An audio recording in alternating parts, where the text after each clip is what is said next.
Aranina vokary ny sampany ny fampalalam-baovao eto amin'ny radio fanambarana. Atika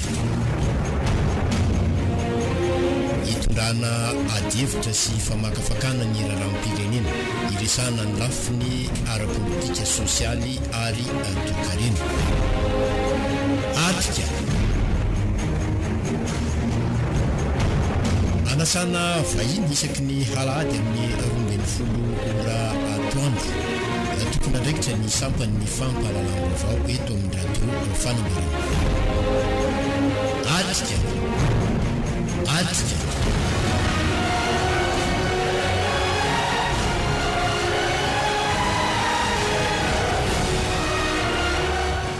tokosoa eto anivon'ny zanam-pandarana Atrika, eto anivon'ny radio fanambarantsika amin'izao fotoana izao arabaintsika rehetra manaraka izao zanam-pandarana farantsika isaky ny alahady toy izao manambahiny indray ny fandarana Atrika eto anivon'ny radio fanambarana amin'izao fotoana izao dia Andriamatoa Olivier Rakoto Vaza izay filoha nasionaly ny antoko MFM izany arabainy ianao ary sotanao ihany koa nanaiky vahiny eto anivon'ny radio fanambarana. Miarabanao Andriamatoa Rafael, miaraban'ny teknisiana ihany koa, miaraban'ny mpiaino ny radio fanambarana manerana ny Madagasikara ngambany izy ity. Misy ny fandraisantsika anjara-tsany moa anatin'izao zanam-pandarana Atrika izao dia ny laran'antso 034 97 488 na ny 033 14 013 07 eo ihany koa ny 033 33 751 034 35 437 46 ireo zany no larana antso ahafahantsika miditra mivantana mametraka fanontaniana amin'ny vahiny ny misanany lafiny teknika moa dia ny namana tahina zany izay hiaraka antsika ao anatin'ity zanam-pandarana Atrika ity amin'ny afaka atsasakadiny anoany zany tsika no afaka miditra mametraka fanontaniana amin'izay vahiny izay mandraba tonga izay fotoana izay Andriamatoa Olivier Rakoto Vaza dia misy ireo fanontaniana maromaro apetrako aminao zany mialohan'izay fidiran'ny mpiaino antsika amin'ny alalany antso antaroby izay ny antoko MFM izay fantatra fa efa antoko toko efa ela ihany ny foronana zany atoko MFM izay ezaho aizany misy anareo amin'izao fotoana izao. Ny atoko MFM moa zany efa 770 taona ny orenana satria tamin'ny 17 Desambra 2019 no nitsanganany ny MFM aizaho aiza misy azy amin'izao fotoana zao ny MFM zany dia nanana anjara biriky ihany teo amin'ny sehatrin'ny fandroson'ny raharam-pirenena amin'izao fotoana zao zany ny MFM dia mpikambana ao anatin'ny vondrona panorama ary ny vondrona panorama vao avy nivory farany teo fa anisan'ny vondrona mpanotra zany ny fitondrana ny vondrona panorama ao anatin'izany ny vondrona MFM zany. Raka nambaranao toy izay fa ela ny jorony ty atoko MFM ity raha somary anao jiry totoka hoe inona ny ataoko hoe zava-bitanareo nentina nampandrosoana ty firenena ity. Ny MFM moa zany dia nateraky ny tolom-bahoaka tamin'ny 2019 ary niezaka nametraka ny fomba fijery hafa zany teto amin'ny firenena hidirana amin'ny antsoina hoe mahamaso mandidy ny firenena malagasy amin'ny taniny. Ny sedra fisamborana sy falagadrana foana moa ny MFM nanomboka tamin'ny 17 dia nisy fisamborana ny président national ny antoko tamin'ny 17 ny fisamborana ny mpitarika ny MFM ny FIB MFM manerana Madagasikara ary tamin'ny 17 moa zany rehefa noterena satria tsy mahazo manao politika raha tsy amin'ny mpikambana ao anatin'ny mandatezam-pirenena dia niditra tao anatin'ny mandatezam-pirenena ny MFM ary Andriamatoa manandafy Rakotondrina za moa tsy manao topokalamy izy fa tsy dia mety tsy mety aminay ny manao an'izany satria ho anay izy ny filohan'ny antoko MFM dia nanana ny andraiky ny teto amin'ny firenena ary velona ao anatin'ny antoko izy zany. De tamin'ny 77 zany no miditra tao anatin'ny mandatezam-pirenena. De tao anatin'izay moa zany CICR ny président manandafakotondrina. De rehefa avy eo tsy nitovy fomba fijery tamin'ny Didier Ratsiraka ny MFM tamin'ny 7 dia nandasaka ny manandafakotondrina au candidat tamin'izay fotoan'izay ary tamin'izay no nahitana itaratra sy tena nampabaribary be tsy isotry zany io fangalaram-bato rehetra io izay fietsehana tamin'ny 89 zay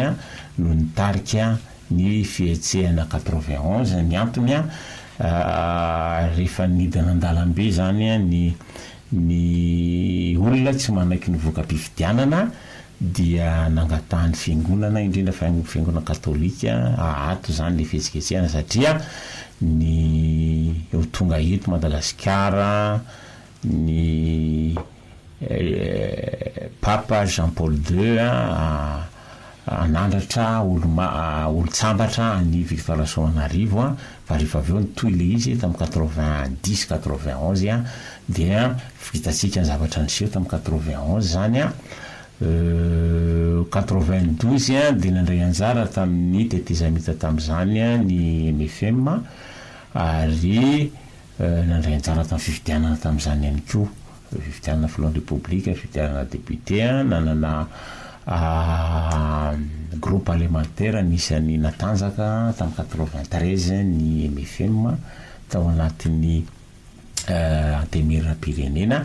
ary anisany metsiketsika le antsoina hoe groupe des 6 zay anisany nanao mitantara ihany koa teto amin'ny firenena anisany zany ny empêchement zafy ny groupe des 6 nanao an'ireny sy ny sisa 2002 97 moa tafavaverina ihany raha tsiraka teo amin'ny fitondrana de 2002 no nandray 2001 moa zany nanona ny président Ravalomanana ny MFM ary 2002 zany nisany nandray anjara tamin'ny fiarovana ny safidim-bahoaka teto Madagasikara tamin'izay tenako no lasa ministre tao anatin'ny fitondrana de nitoy ihany moa izy iny 2006 izahay no niataka ndray tamin'ny Ravalomanana moa zany tamin'ny président Ravalomanana tsy fitovikevitra dia nandasaka ihany koa zany zay tamin'io fa tsy lany moa zany ary mbola andeha ihany le resaka hoe misy zavatra tsy de mazava tao anatin'le fifidianana 2009 izahay no nilaza fa tsy mety tsony ny fanonganam-panjakana atao eto amin'ny firenena fa tokony arovana ny safidim-bahoaka nanomboka tamin'ny Rosorario zany zahay nanao an'izay ary tsy nomba ny fitondrana ny jory tamin'ny 2009 zany ny MFM nanitsipaka ny fanonganam-panjakana nataon'ny président Andrarajoely zay ary anisany nandray anjara tamin'ny ady hevitra amin'ny accord politika na dialogue politika na mirenana ny tany tandalana teto Madagasikara tamin'ny Maputo, Addis Abeba sy ny sisa reny nandray anjara tamin'ireny zay ary 2013 nanao fifidianana isika izay tao anatin'ny mouvance Ravalomanana moa zany dia nanoana ny docteur Jean-Louis Robinson zany zay tamin'iny tsy lany moa izy dia ny mouvance Ravalomanana nanapa-kevitra fa tsy hiady amin'ny Rajonar Mapiana zay filolany tamin'izany fotoana zany dia nandray toerana tao anatin'ny fitondrana zany mouvance Ravalomanana tamin'ny alalan'ny team ny MFM moa zany tsy nahazo tao anatin'izay dia nandeha nanao fampiresana manokana amin'ny Rajonar Mapiana na tonga ny tenako zany lasa sénateur tamin'ny 2012 die zay zany a sénateur teo ary anisan'ny nitarika ny collectif des parlementaires nanetsiketsikeny ina moa zany fanadiadina natao tao amin'ny Antemirandolona ary tonga amin'izao fotoana zao zany a ny fihetsiketsena nataonay tao amin'ny Antemirandolona no nanangana ny panorama, nisan'ny mpanangana panorama zany zahay a dia mbola mitohatra amin'izao zany a ny fiarahana miasa ao anatin'ny panorama amin'ny antoko politika manohitra izao fitondrana izao. Raha ny antoko manokana jerena zany aty amin'ny taona 2024 araka ny nazavainao teo dia misy ny tanjaka nanana zany antoko MFM zany aty amin'ny 2024 aza hoe zany tanjaka eo ny fizarazarana amin'ny antoko politika maro samihafa. Ny misy tsy fitovikevitra moa zany tao anatin'ny MFM nanomboka tamin'ny 2024 ary nisy niataka zany tao anatin'ny antoko fa tamin'ny titonia zany nanao antso indray mandeha ho an'ny ny olona zay nandalo tao anatin'ny MFM sy niataka sy nisitaka tao anatin'ny MFM mba hiverina ary nisy namaly ny antso moa zany zao dia miveriny amin'ny heriny zany ny MFM satria le nisaratsaraka sy niataka sy nisisa teo zany efa niverina ao anatin'ny antoko daholo amin'izao fotoana. Araka ny nazavainao azy teo nanomboka tamin'ny etsy-bahoaka tamin'ny 2017 no niforona ny MFM raha zoiny zay tantara zay mety mbola tanora daholo ngamba ny mpikambana atao anatin'izay amin'izao fotoana izao mbola voatazona ve ny tanjaka tamin'izay 2017 sy amin'izao 2024 ny 2017 taorina ny fihetsy-bahoaka zany no nitsangana ny MFM volana desambra 2017 sy mijatserivo za dia tsoko aminao fa tsy dia tena nandray anjara tamin'izany 2017 sy mijatserivo zany satria mbola tanora kely tamin'izany mbola zaza kory ary ny azo ilazana azy satria tsy mahafantatra izay bisiba amin'izay resaka politika. Ny MFM dia nisan'ny nanitana tanora ny antsoina hoe mampikaimema zany mpianatra avy amin'ny province komity mpianatra amin'ny tolona ireo no nanao io zany ny atao hoe fer de lance ny antoko MFM ary saika ny efa lehibe moa zany efa matsy lasa daholo fa misy foana mandimby ao anatin'ny antoko iza zany anisan'izany mpandimby zany ary efa misy mandimby ihany koa efa homaninay aoriana ao efa mandray andraikitra hitatsika miseho tsy indraindray zany amin'ny aina aman-jery. Fantaniana farany ngamba ty makasika ny antoko dia vadoka risakafo tsika rehefa avy eo isan'ny zavatra mitana sainy maro rehefa maheno zany hoe antoko MFM zany dia isan'ny hoe manana toe-tsaina amin'ilay fiteny vahiny hoe manana etika politika zany antoko MFM zany.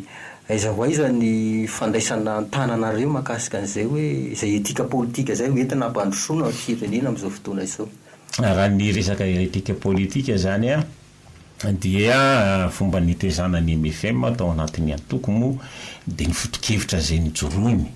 voalohany indrindra le fiarovana ny mahamasy mandity ny firenena malagasy an-tany ary nisy dingana nanomboka tamin'ny tolo-pivotana zany tao anatin'ny MFM nanomboka tamin'ny 20 sy 20 dia niova fomba fijery ny MFM zany ka nitodika ny fiarina mitodika amin'ny tsena iny zany le atao hoe libéralisme économique nanomboka tamin'ny 20 sy 20 ny MFM niditra tamin'izany fomba fijery zany ary teo zany no misy le hoe disadisa tsy fitovikevitra amin'ny hoe ny social-démocratie zany sy ny libéralisme fa rehefa naravina zany fomba fijery satria ny fotokevitry ny MFM dia tsy nisy fiovany mihitsy hatramin'ny voalohany ka hatramin'ny farany fa miaro ny olona maha-olona azy ny sambatan'olona dia izay fiarovana ny olona sy ny sambatan'olona zay dia mametraka ny atao hoe démocratie tsy misy fandraisana fahefana fa tsy mialala ny fifidianana ihany dia izay no nanoherany MFM ny fanonganam-panjakana zay nisy teto indrindra fa tamin'ny 7 sy 20 ary mbola hijoroanay mandrakandroany zany dia ampazava ny resaka zany tiako mihitsy manetriketrika am'le fomba zay amin'izay fomba fijerinay zay fa ny MFM dia tsy ara-tantana amin'ny olona mpanonga-panjakana mandrombaka fahefana amin'ny alalan'ny basy na amin'ny alalan'ny fifidianana tsy madio feno osoka. Raha ohatra kosa ilay olona manao an'izay fa hita manana vina tsara mpandroso ny firenena, tsy mety hivadikevitra ihany ianareo? Tsy anganareo mahita an'izany zay aloha tsy mahita an'izany ohatra napetraka ohatra zany fa zay tsy mahita de teneniko tsara misy fa zay tsy miara-miasa am'izany. Tenenao teo hoe miditra ao anatin'ilay groupe panorama, inona no safidiananareo zany nanangana n'ity groupe panorama ty ndray? Natonga ny groupe panorama dia vokatry ny fanitsakitsahana ny lalam-panorenana miverimberina nataony Filoha Rajoelina. Fony izy tenako zany tao amin'ny antemeran-dolona dia be dia be ny zavatra notoherinay ara-dalàna satria zay olona mpitondra fanjakana napetraka hoe tsy mety ny ataony président Andry Rajoelina fa manitsakisaka ny lalam-panorenana miverimberina ary misy ny zavatra fanadihadina nataonay amin'reto zavatra anakefatra reto. Ny anankiray zany mikasika ny fifidianana ny fifidianana tao tamin'ny 2024 ny siny reny doublon reny zany nataonay fanadihadina fantatray zany fa tena norombahina tamin'ny fomba tsy ara-dalàna ny fahefana tamin'ny fifidianana 2024 satria nahitana doublon miisa 1,200,000 ao anatin'ny izy mpifidianana. Faharoa ny mikasika ny fampidirana fitaovam-pidiana teto amin'ny firenena zany koa dia fandikan-dalàna zany, trahison zany mampitra fitaovam-pidiana tsy ara-dalàna zany nataony izao fitondrano zao zany zavatra zany. Fahatelo dia mikasika ny resaka Covid nahazo 1,000,000 rehefa natambatra ny vola mikasika ny amena nahazo 1,000,000,000 eo de dollars asika tamin'iny amehan'iny tsy hitazena lehan'le vola rehefa nahazo 950 millions ka 190 millions ka 190 millions dia nively amponga hoe vola be ty nefa ny talohany io raha ny betsaka noho izany ary nanovana fanadihadina fa tsy nazava ny fomba tatana anazy zany koa zany dia fanimbana ny toe-karena sy ny fiarina ary ny tombontsoa sosialim-bahoaka amin'ny ankapobeny ary farana zany ny famonoana olona tany farafangana zay zany ireo koa zany dia fandikan-dalàna dolo reo. Raha araka le fitantaranao teo ihany dia efa nijoro nandritra an'ireo filoham-pirenena ny fandimby teto zany dia efa atao foana ny MFM makasitraka avy nareo an'ireo mpitondra efa mifandimby teo hoe tena tsy nanao an'izay zavatra manontany sana. Ny tamin'ny voalohany zany dia fanteneniko hoe tsy maintsy miditra ao anaty mandatezam-pirenena raha hanao politika. Zay zany tsy manatsafidy ny MFM fa hanao politika izy dia miditra tao anaty mandatezam-pirenena.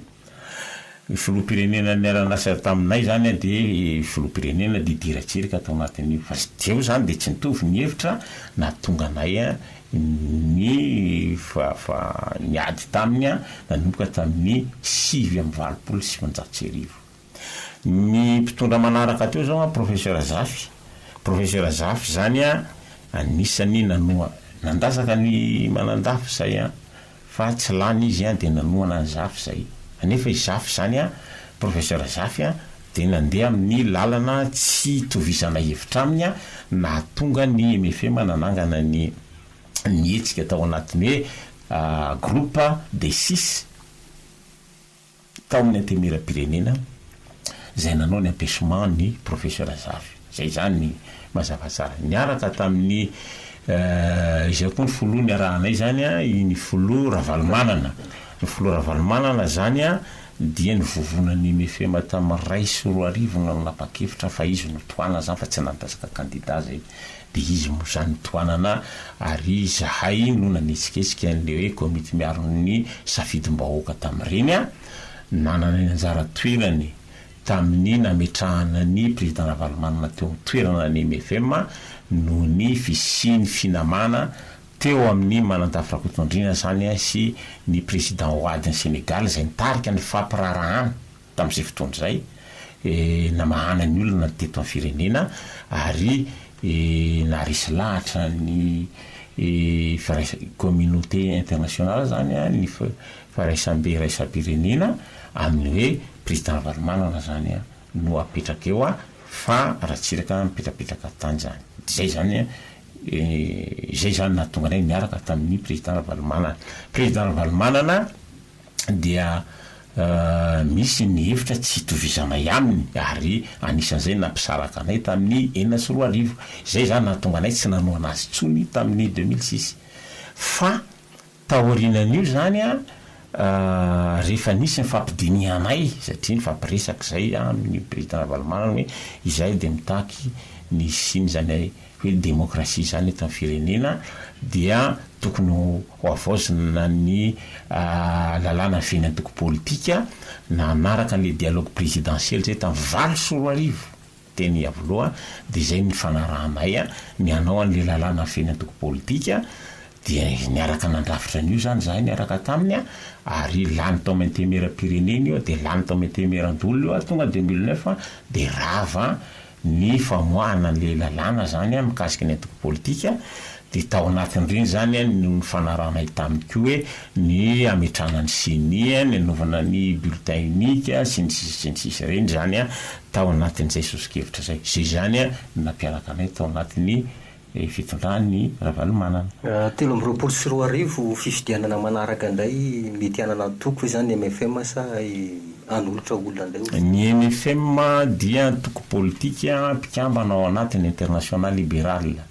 Ny international libéral zany a dia tsy mieritreritra fanonganam-panjakana fa tsy maintsy amin'ny alala ny fifidianana foana. Ny fifidianana no itsarananay ao anatin'ny international libéral. Nohon' zany a tsy maintsy manana candidat zay manomboka avy any fotony a ka hatrany atampony. Candidat ohatrany ahoana zany mety aminareo toananareo am'izay fifidianana mafy. Zay ny candidat nay aloha zany de olona avy ato aminay aloha no faninay raha ny fanirinay de anay ny candidat fa izao a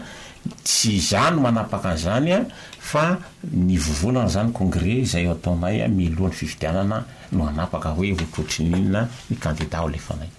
Andriamato Olivier Rakotovaza filohan'ny antoko MFM filoha national ny antoko MFM no vahintsika ao anatin'izao zanam-pandarana atrika izao ny 034 97 488 sy ny 033 14 013 07 ary ny 034 35 437 46 sy ny 033 33 750 51 no larana antso afahantsika miditra mametraka fanontaniana amin'ny vahiny rehefa mipaika ny amin'ny ray ora latsaka fefany anoany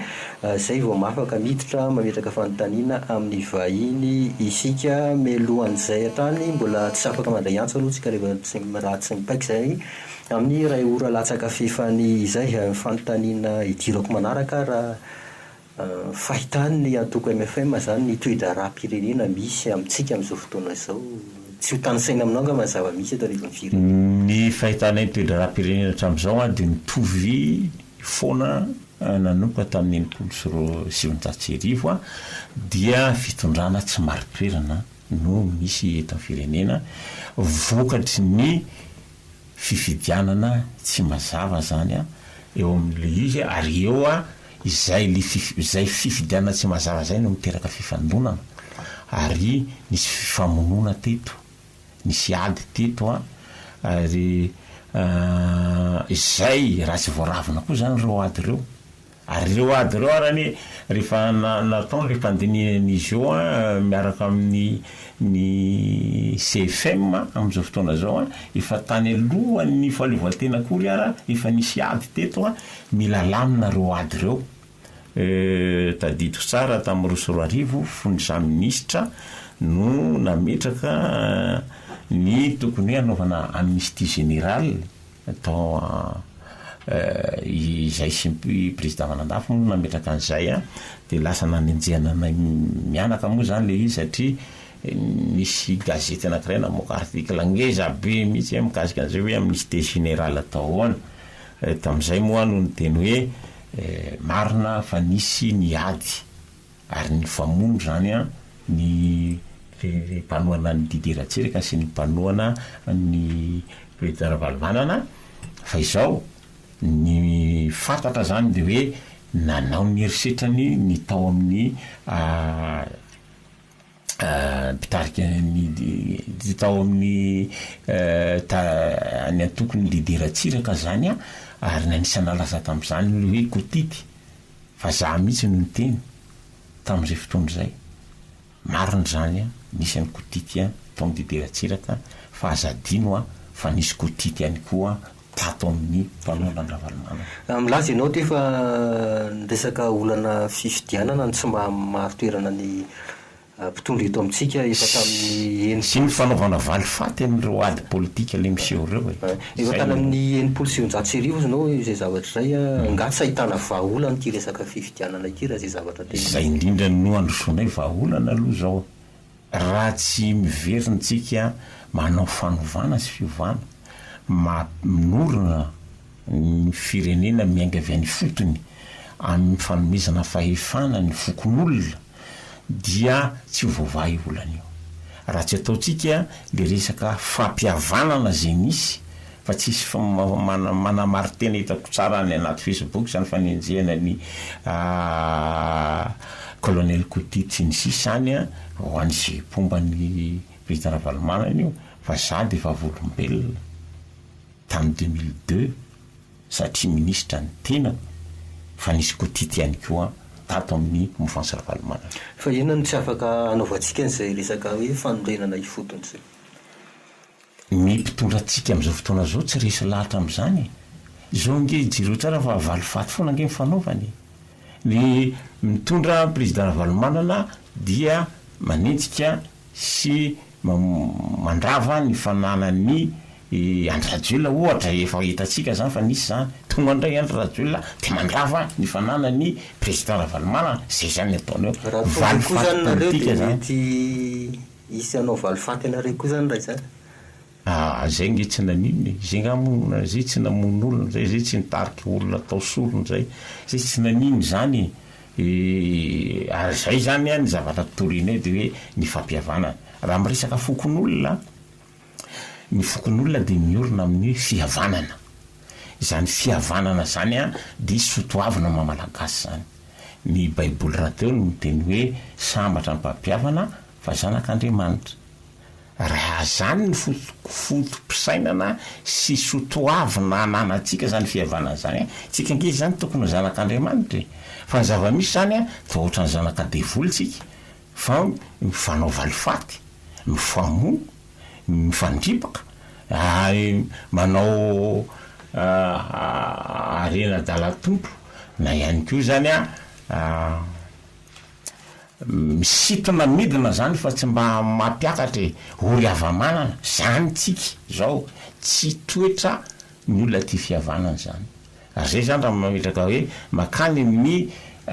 fokon'olona makany amin'ny fitsinjaram-pahefana ka nomezana lanja fokotany a dia hanome an'izay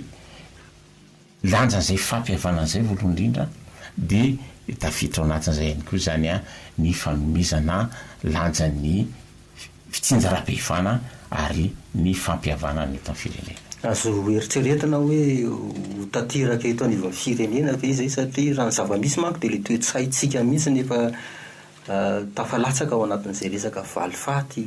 politika izay. Ka zay indrindra mapotika an'izao firenena zao zay a de mino zay a fa zay zavatra toriana izay dia hisy vokany eto amin'ny firenena malagasy ary izay de mino a fa tsy ho tafavoaka isika raha tsy mipiditra amin'izay sorodalana napetraka izay.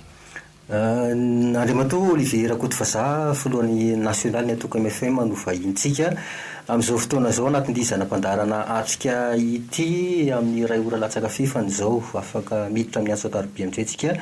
izay ametraka fanontaniana amin'ny vahintsika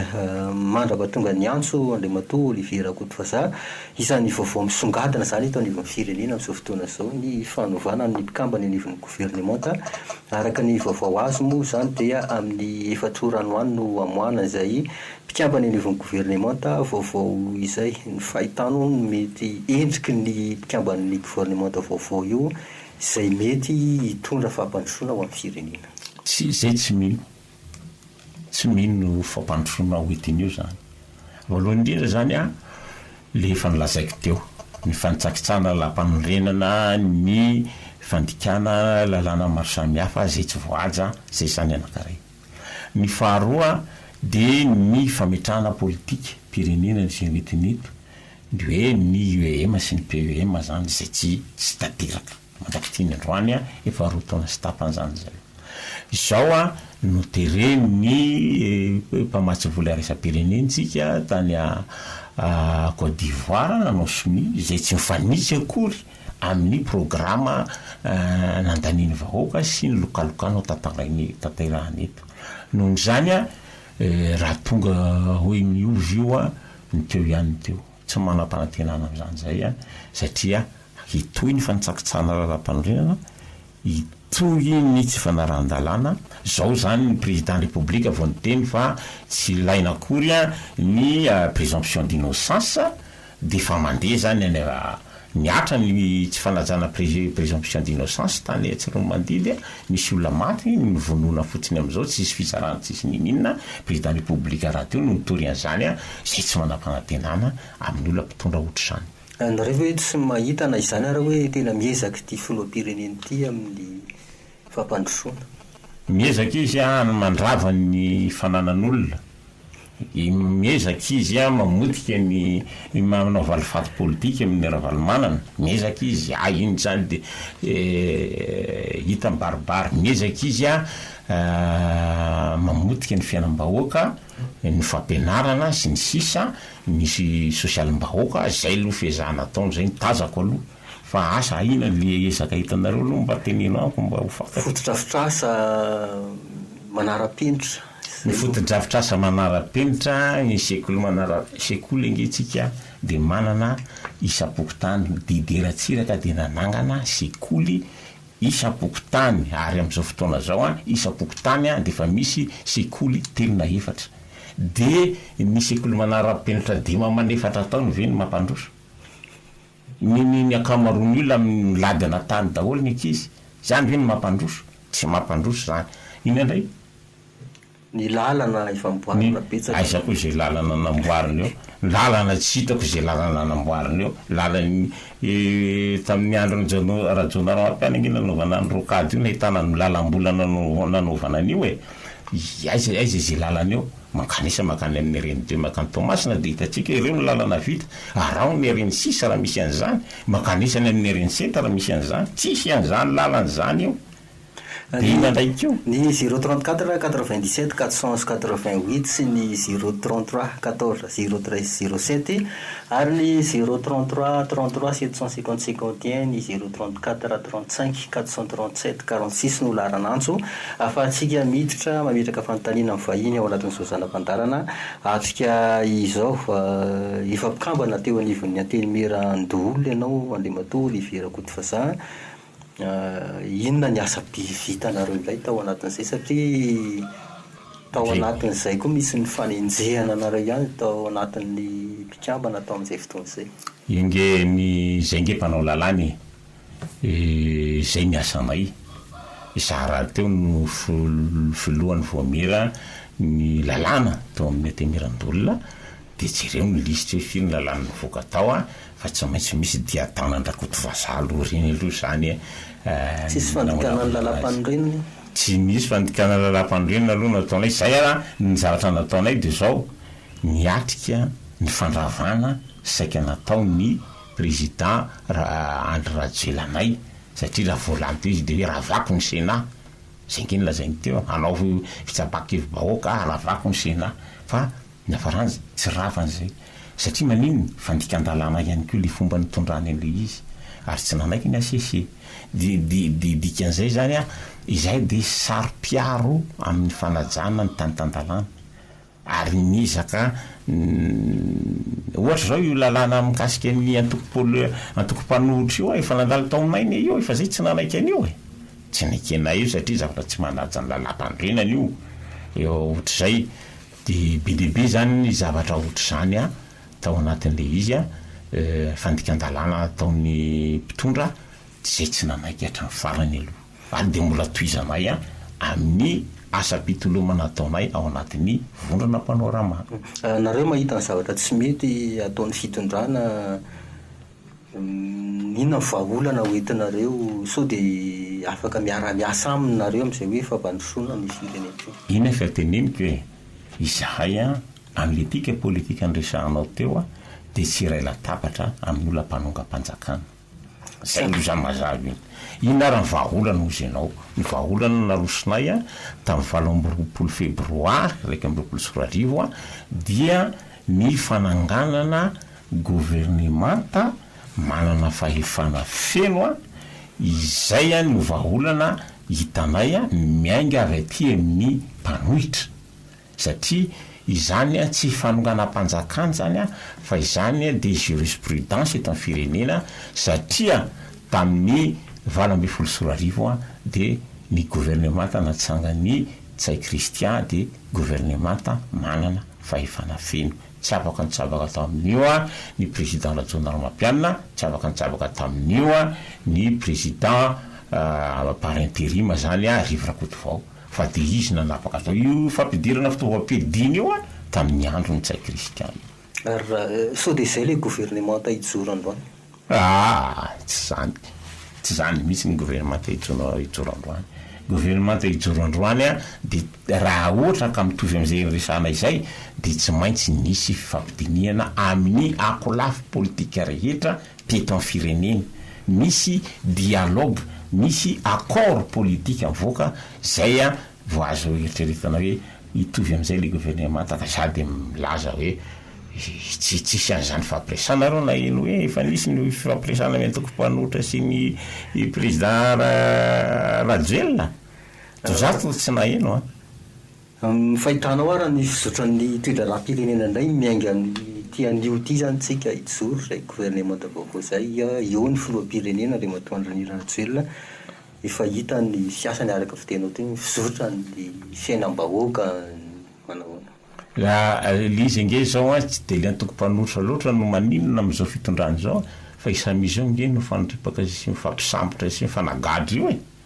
dia hitantsika hoe hitondra makaiza le fifanagadrany izy,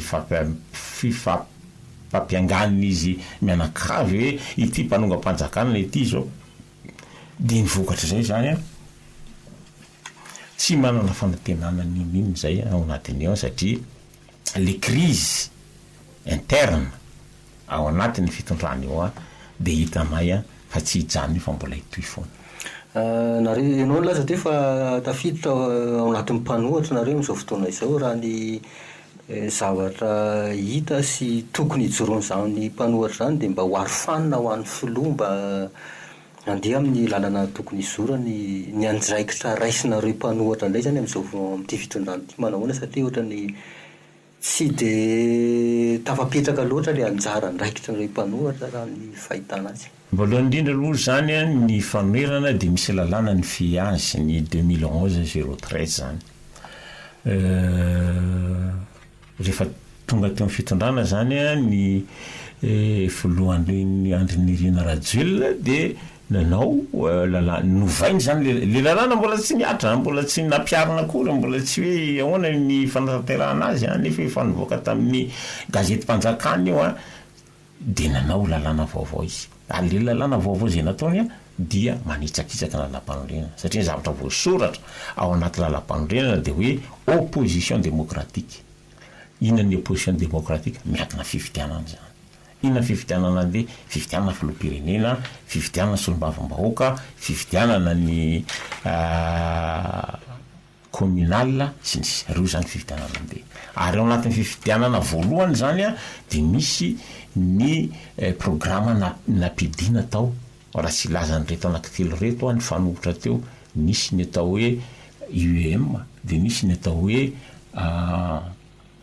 manifesto, dia nisy ny atao hoe fisandratana 2030, dia misy programma be dehibe ohatran'izay zany. Zay le fifanoherana nireo hoe misy nandresy dia misy nyresy ao anatiny ao dia izany ny tokony nanovozana hoe ity mpitarika ity mpanohitra. Fa rehefa nozahana fa fifidianana tsy marina, feno osoka, misy doublon be dehibe ao anatiny ao a ny fividianana teo a dia ametraha-panontaniana io tokoa ve ny tokony ho lany ary le faharoa tokoa ve ny tokony ho faharoa sa tokony le fahatelo ny faharoa zany hoe tsy mazava fa zany a ny mikasika an'izay le resaka hoe opposition démocratique zay satria le fifidianana mihitsy a no misy olana izay no mitaky araky ny sosokevitra apetraka hoe aza taritina amin'ny fanaovana sorona ny fiainam-bahoaka ny fipetraky ny toedrara fa mitedava vahaolana sy ny fifandaminana eto amin'ny firenena irosotsika amin'ny atao hoe fanovana sy fiovana idiratsika amin'ny repoblika fahadimy izany tokony hitady an'izay raha ny tokony izy nge zao ny olona manao nyzay fampiresana zay a raha ohatra ka manana fitiava-tanin-drazana ny filoham-pirenena am'izao fotoana zao a de tokony izy nitarika an'izany raha hitako manko aty aminareo mpanohatra koatra samy mananevy indrindra fa le fiadivana ny toeran'ny mpanohatra eo anivony aty mira-pirenena zao de te olohany daholo ny mpanohatra am'izao fotoana zao aizahoaizandray zany ny fikaonandohanareo mpanohatra am'izay satria maro koa ny atoko milaza fa izy no mpanohatra eto anivon'ny firenena aizahoaizy zay firaisan-tsaina ny mpanohatra eto Madagasikara le lalàna ny famerana mihitsy ngeny tsy misy zao tsy misy akory ngy le lalàna zao marina fa nandany an'io lalàna io ry zareo fa io lalàna io moa io nge toerina io lalàna io zay tsy manaiky an'io zany hoe tsy mety sa tsy azo ampiarina eto le izy sa hoe tsy mampita an'le izy tsy mety io zany ny tima ny teny hoe zay tsy andray anjara mihitsy fa izy manana ny maro anisa mmpanotra ao anatiny atemira-pirenena de ingidra zany dikany ilana an'le lalàna zay ngy zao le izy fanotaham-bahoaka zany a ny lazana hoe misy famerina sy anany eto amintsika ary zay zany raha mijoro de le lalàna natao mikasika ny fanomerana mihitsy a sy ny fanitsakitsahan-dalàna ny verimberina eto amin'ny firenena ny trahison natao tamin'iny fampidirana fitaovam-piadina iny a ny violation grave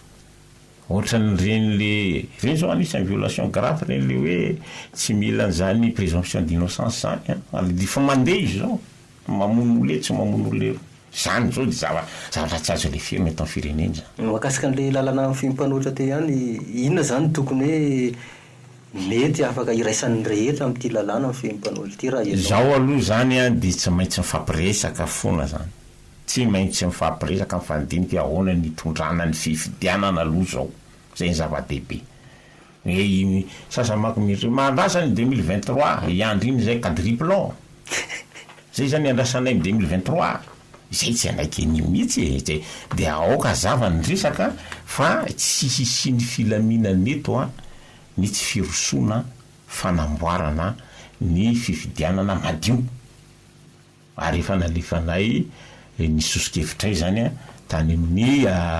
Nations Unies satria nisy fitsapana hevitra ihany koa natao Nations Unies teo a de fa nalefanay zany fomba fijerinay zany efa miresaka n'izay Nations Unies zay ianao manahoana ny fiaraha-miasa tsika zany amin'izay hoe Nations Unies zay hoe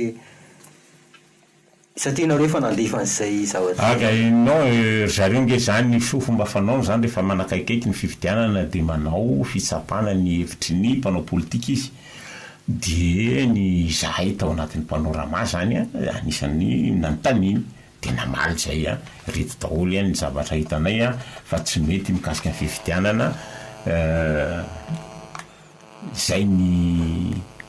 misy antso aloha ato raha isitsika ny antso ato miaraba tompoko salama tompoko afaka amin'ny teny mafimafy kely ve ianao apetrao ary amin'ny fanontanianao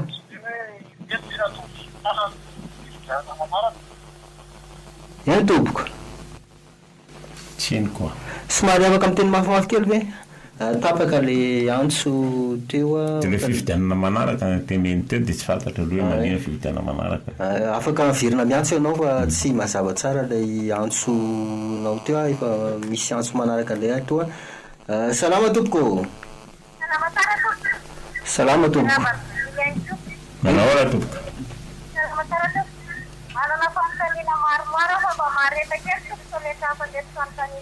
eny tompoko de somary fitipitinina lay fanontaniana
sara tompoko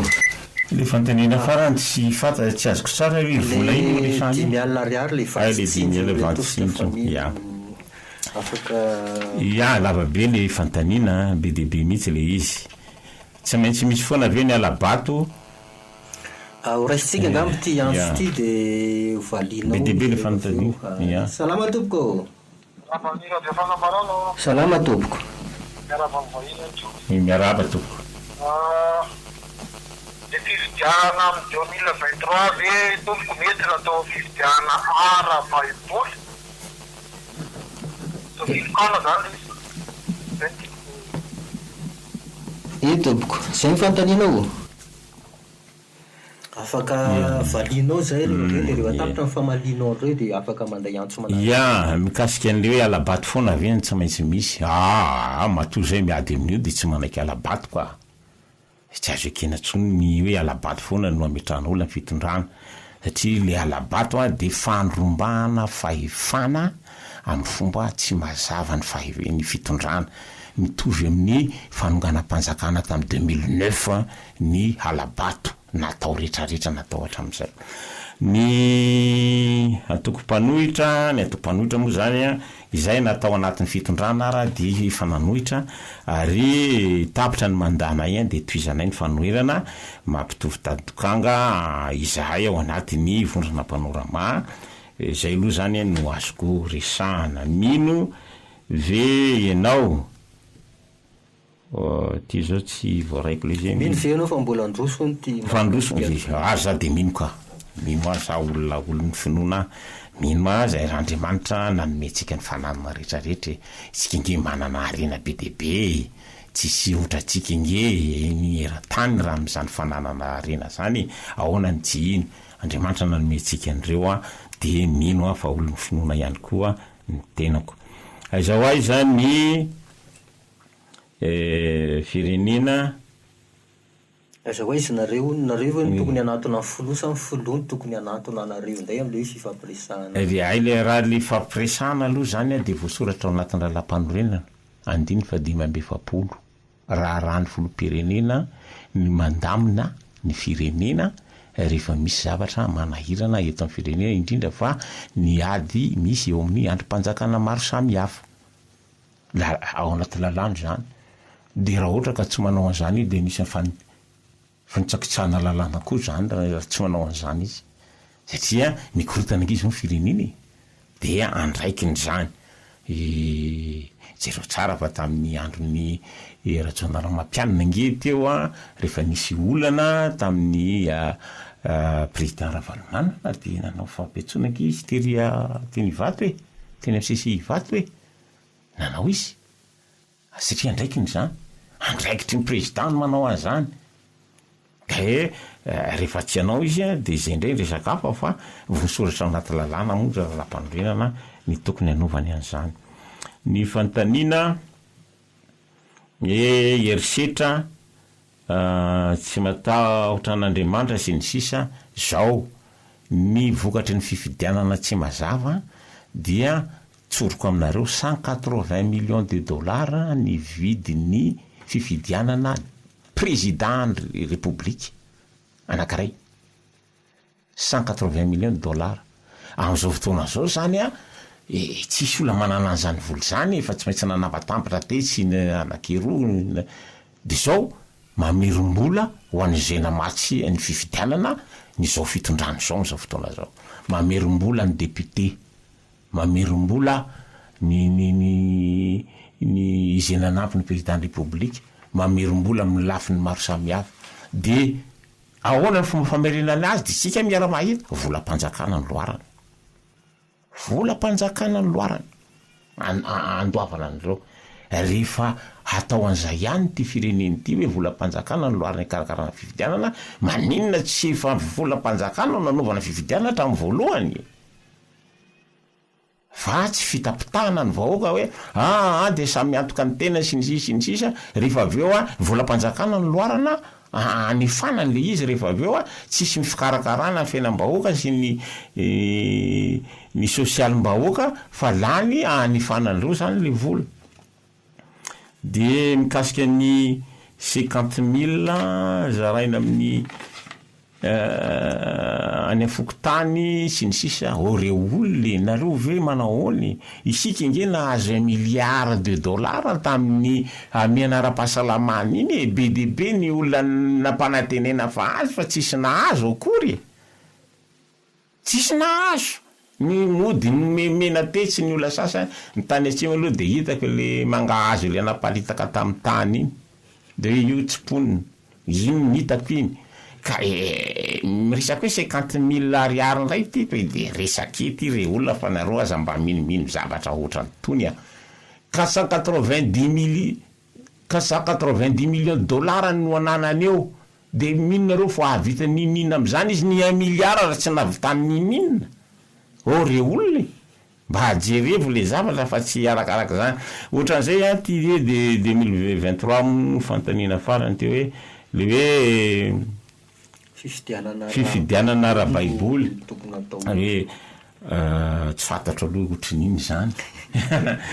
tokony olazaina le hoe ohatrin'iny le fifidianana ara-baiboly fa ny fahalalako azy aloha zany ny fifidianana satria demokrasia nataontsika de tsy maintsy fifidianana resana fahefana de fa atao matio mangarangarana ary tsy misy alabato tsony tsy misy ny fandrombana fahefana mialala fifidianana zay zany andrasantsika ny 2023 mamaraparana fotoantsika petrako aminao io ty fanontaniany ty Andriamatoa Olivier Rakoto fa zaho hoe misy mandeha foana ny resaka hoe ny fitsabahany avy any ivelany amin'ity firenentsika ty tsy mampandroso atsika nomboka-hevitra tamin'izany ve nareo MFM ny any ivelany aloha de manana ny tombotsony ediny eto amintsika izy za tsy mandany zany fa isika kosa dia tokony hanana azon-damosina am'izay zavatra ataotsika eto amin'ity fireneny ty izay zany nefa nijoroany MFM hatramin'ny voalohany miady ho amin'ny masy manodidiny firenena malagasy eto amin'ny taniny de dikan'izay zany dia tsy tokony ny vahiny no ibaiko atsika fa matoa zany misy dia ny halemetsika sy ny tsy fananantsika azon-damosina raha misy firenena nge matoa izy mitsabaka ohatran'izay misy orinasany nge eto be debe ny ohatra zao raha ny frantsay zao nyraisiko zao nisy ny za zao nahita hoe 900 ny orinasa frantsay eto fa nisy ny laza angeniko ndray hoe arivo angeny orinasa frantsay eto manakarama olona eto mandoa etreto sinsisinsisy ary misy tombontsonindrareo ihany koa ao anatin'le izy zany ny tsy filamina ny fanjakana eto ny tsy fahamarina toera ny fanjakana eto a dia tsy maintsy miatraika amin'ireo orinasa reo a na tiatsika na tsy tiatsika. Misy antso farany ty angamba ny antso farany raisitsika. Miaraba tompoko. Salama tompoko. Tsy maheno ilay piano antsika. Afaka miantso, mamerina miantso rehefa avy eo a. Raha mbola tafitra satria fa mamaraparana ny fotoana ihany tsika rehefa avy eo makasika an'izay fifidianana izay ny isan'ny matimatisanareo anatanterahana ny fifidianana eto Madagasikara. Aiza ho aiza ary zany nareo hatreto ny amin'izay hoe fizotra fametrahana an'izay fifidianana mangarahara zay. Ny andraikitra raisinareo zany ny hatreto satria efa akaiky ny 3 sy ihany ka ny andraikitra raisinay aloha zany a zay dia atao anatin'ny fanoirana dia mitaky ny ampadio ny fifidianana, mitaky ny anaovana lalam-pifidianana vaovao a anajana an'izay fenitra demokratika zay. Vitan'izay fangatahana zay fotsiny ve zany. Zay aloha zany no azonay atao. Zay aloha zany no azonay atao a.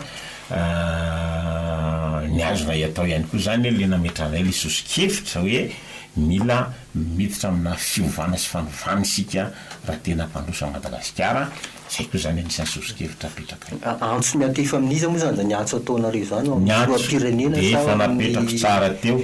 hoe misy sosikevitra ny olona afaka manao an'izany a dia ny olona voafehy ny olona lampandrena misy ankehitriny io a ny 5 manao izy a dia ara-dalàna zavatra ataony, tsy manao izy a dia raharahany anazy indray zay a fa ny antoko politika eto Madagasikara dia tokony eritreretra ny tokony atao mikasika an'izay. Mamarana ny fotoana tsy tanteraka ary tsika amin'izao fotoana izao a somary fehizinao angamba izay resaka ny fanaovantsika tao anatin'izay ora iray izay. Eto misandrahaka amina zavatra maro le zavatra andresantsika moa zany a ny azoko tenena fotsiny dia zao hoe ny atoko MFM dia nitondra ny anjara birikiny hatramin'izay ary hatramin'izao ary mahaolana mahita vahaolana amin'izao olana mipetraka amintsika izao dia ny MFM zany a dia mitaky ny siny zany hoe fahamarina toerana fanjakana zany amin'ny alalan'ny fifidianana madio. Fifidianana madio zany a dia tsy hisy raha tsy vitantsika biometrika daholo ny kara-panondro pirenena satria ny kara-panondro pirenena no nanaovana an'le doublon teo. Dia tsy hay zany a rehefa vitantsika biometrika eo a dia fa adio zany fifidianana. Ny izahay zany a dia tsy manosika ny olona ifamono ary zay zany nametrana an'le sosikevitra tamin'ny rosorarivo hoe tokony misy amnistie générale ange tamin'ny rosorarivo fa tsy natao ia nampifandona ny amiral Dideratsiraka sy Ravalomanany sy Mpiritana Valomanany reny zany a tokony vahantsika. Dikan'izay zany raha fehizina le izy a isika zany a dia mila manao fifidianana madio. Faharoa zany a tsy maintsy mamaha ny fifandonana sy fifamononana izy teto a isy ny fifamelana eo amin'ny malagasy sa malagasy satria zany fanorenana ifotony zany a dia mifototra amin'ny fihavanana ka ny fihavanana dia araka ny soratra masina hoe sambatra mpampiavana fa izy natao hoe zanak'Andriamanitra. Isika malagasy sotoavina ho atsika ny fihavanana dikan'izany a dia natao ho zanak'Andriamanitra zany tsika hifankatia fa tsy hifampisitona sy hifamono sy hifandratra na ory avamanana na hamotika ny namantsika ao anatiny izay resaka rehetrarehetra izay ao amin'ny lafiny politika sy fiarina. zay zany no amitianako azy. Farany eto ny fandarantsika tamin'ny tian'io ty Andriamatoa Olivier Rakotovaza, filoha nasionaly ny atoko MFM no vahintsika indray tao anatin'izao zanam-pandarana atrika izao. Ny namana tahina no sana lafiny teknika, ny namana Rafael no mitondra ny fanitanana teto isaorantsika rehetra naharitra ny aino tamin'ny farany. Isaorana ihany koa tsika nandray anjara tamin'ny alalany antso antaroby alanatsiny ho an'izay tsy tafiditra noho ny faratsin'ny fifandraisana teo ihany koa ny fifanindrin'ny antso izany isaorana manokana ianao Andriamatoa Olivier Rakotovaza nalaiky ny vahiny teto anivon'ny radio fanambarana. Misaotra Andriamatoa Rafael nitarika ny dinidinika teto, misaotra ny teknisiana ihany koa Andriamatoa Tahina tamin'izay adivitra zay. Misaotra anareo zay nanaraka ny fandaharana androany ataotsika vokazonaly izay mangidy aloha dia izay mamy atelomy makasitraka tompolasy tomporano. Amin'ny herin'ny toizao indray dia vahiny hafa no miaraka amintsika indray ao anatin'izao zanam-pandarana atrika eto anivon'ny radio fanambarana izao. Veloma tompoko.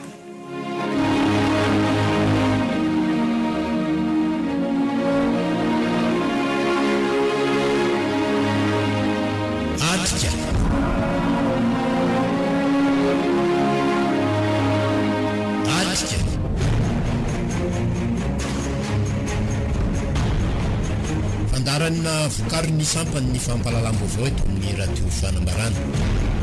Atika hitondrana adihevitra sy famakafakana ny raharam-pirenena, iresana ny lafiny ara-politika sosialy ary toe-karena. Atika anasana vahiny isaky ny halahady amin'ny 12 ora atoandro. Tokony andraikitra ny sampany ny fampahalalam-baovao eto amin'ny radio fanambarana. Atika